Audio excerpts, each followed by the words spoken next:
بنك الاهلي وبنك مصر النهارده اصدروا شهادات جديده. الشهادات دي بكام؟ 25%. ايوه زي ما انا بقول لك كده 25%. العائد ده عائد بيصرف سنوي، او 22.5% العائد يصرف شهري. يعني ايه؟ يعني النهارده لو انا معايا 100,000 جنيه، ال 100,000 جنيه دي على سنه، لو انا هاخدها بعد سنه بضرب 100,000 في 25% يبقى 125,000، يبقى انا هاخد الفلوس اخر المده 125,000 جنيه. طيب نفترض ان انا هاخد العائد اللي هو الشهري اللي هو 22.5%، يبقى 100,000 جنيه في 22.5%.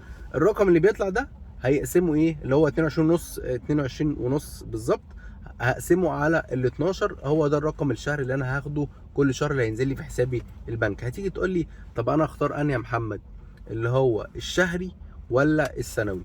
بص، يعني هي ملهاش مقياس، يعني على حسب برضو دنيتك، بس يعني معظم الناس اللي انا اعرفها بتختار الشهري. ليه بتختار الشهري؟ الحياه بقت غاليه دلوقتي، فانا محتاج السيوله على طول موجوده، فمحتاج سيوله كل شهر. طب اعمل ايه؟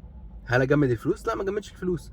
فينزل لي العائد الشهري ده، ممكن احطه في شهاده جديده، اعمل وهكذا الموضوع. طيب يجي برضو السؤال، هل العائد ده مجزي ولا لا؟ لحد دلوقتي العائد ده مجزي. ليه؟ النهارده التضخم السنوي اللي اعلنه البنك المركزي المصري الشهر اللي فات كان 21.5%، فهو دلوقتي بيديك شهاده باعلى من التضخم السنوي. طيب التضخم الفتره الجايه رايح فين؟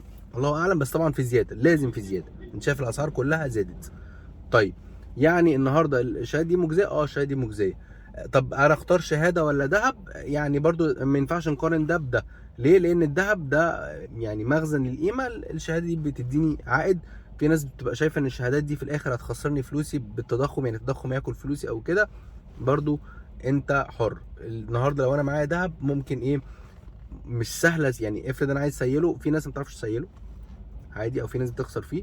بس الفكره ان الشهاده ممكن لو عايز اسيل فلوسي اكسرها. ده احسن وده احسن؟ ما بقولش ده احسن وده احسن. لازم اوزع الاستثمارات، كل واحد ليه ميزه وعيب. تاني ما بقولش ده احسن او ده طيب موضوع بقى الشهاده، هل كان متوقع ان هي تصدر شهاده؟ يعني معظم الخبراء اللي هم الناس اللي هي كانت يعني بتتكلم كويس، دي كانت متوقعه ان لازم البنك المركزي يصدر شهاده جديده. منهم استاذ هاني جنينه اللي قال لك لازم شهاده جديده اعلى من 20%، وهكذا فعلا وصلت كده. انما طلع الفتره اللي فاتت، او طلع علينا الاسبوع اللي فات تقريبا، استاذ سهر الضماطي وكذا حد، كلهم قال لك مستحيل يطلع شهاده جديده. ازاي؟ طب ما لازم يطلع شهاده جديده. ليه لازم يطلع شهاده جديده؟ يلم السيوله اللي في السوق. يقول لك ما فيش سيوله في السوق. لا، هتشوف الشهاده دي هتلم قد ايه. يلم السيوله اللي في السوق. الحاجه الثانيه يمنع الدولاره، ان الناس ما تشتريش دولار او كده. لا، يمنع بقى موضوع السوق السوداء خالص، عشان خاطر يبقى الناس لقت عائد مجزي فعلا في بديل. فده هل فعلا الشهاده مجزيه ولا لا؟ هتفرق، لازم هتفرق. انا النهارده لو لقيت عائد 25%، لا مش وحش يعني، رقم مش وحش يعني. طيب بالذات ان احنا زي ما انا بقول ان البنك المركزي المصري النهارده كان بيقول ان الاحتياطي النقدي بتاعه زاد بحوالي 500 مليون دولار عشان يوصل الاحتياطي النقدي بتاعه 34 مليار دولار. ودي كلها مؤشرات بتقول ان الدنيا ان شاء الله ماشيه في الاحسن. في كلام كتير جدا بيتقال لما عملت الفيديو اللي فات ان لا، الدنيا وحشه قوي قوي قوي قوي قوي.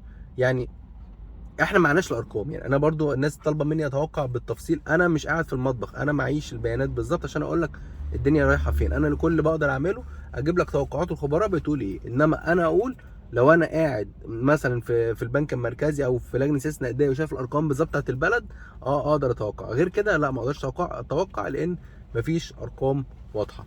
يا رب اكون قدرت اوصل لكم المعلومه. لو عجبك الفيديو متنساش تعمل لنا لايك وشير عشان اكتر ناس تعرف المعلومه، ويا رب اكون قدرت افيدكم. شكرا لمتابعتكم.